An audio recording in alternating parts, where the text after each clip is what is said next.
Hello there, everyone. Welcome back to the short Vort for Parshat Pinchas. This week's Parsha opens with the conclusion of a story that started at the end of last week. Pinchas stepped up and he killed the tribal leader from Shimon, who was engaged in an inappropriate relationship with a Midianite woman, and it was very public.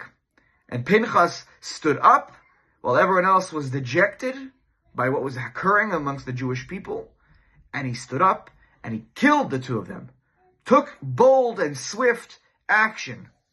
And this week we read about the reward for that.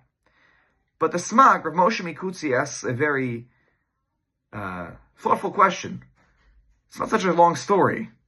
Why is the story split into two parshiot? You know, when you think about the story of Yosef and his brothers at the end of Sefer Bereshit, when they come down to Egypt and the back and forth, it's a long story, and it's over many parshiot, but it's a very long story.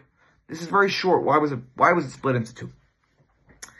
So Rav Moshe Mikutzi answers that because the actions of a Kanai, like Pinchas, a Kanai who was a zealot, who acted with that anger, that he was momentarily just, how can I deal with this? I have to take action right now.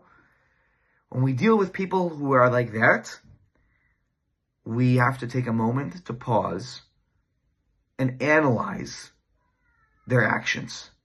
Did they do this l'shem shamayim? Did they do this for the sake of heaven? Did they take the right actions? They acted in a very moment. They went beyond the letter of the law. The letter of the law does not allow a person to take the law into their own hands, to go and do whatever you need to do, to kill someone. It's a very rare exception.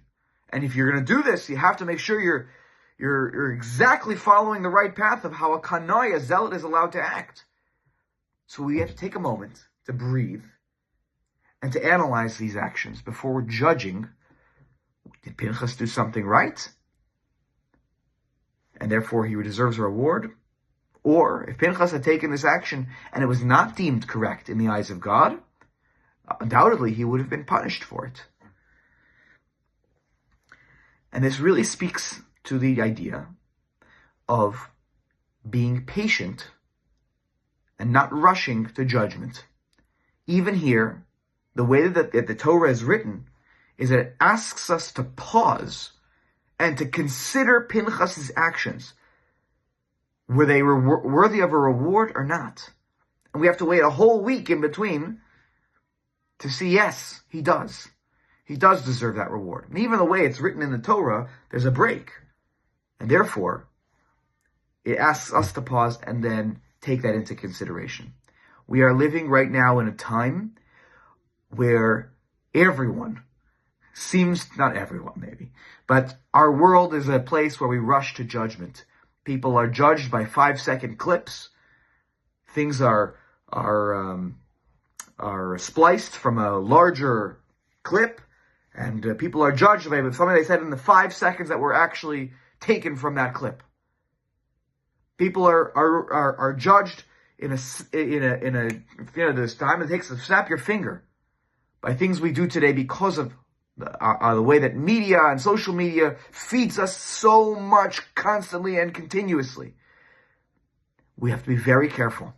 We have to make sure that we read, we watch the entirety of things to truly be able to judge things as they should be, by looking at the whole picture.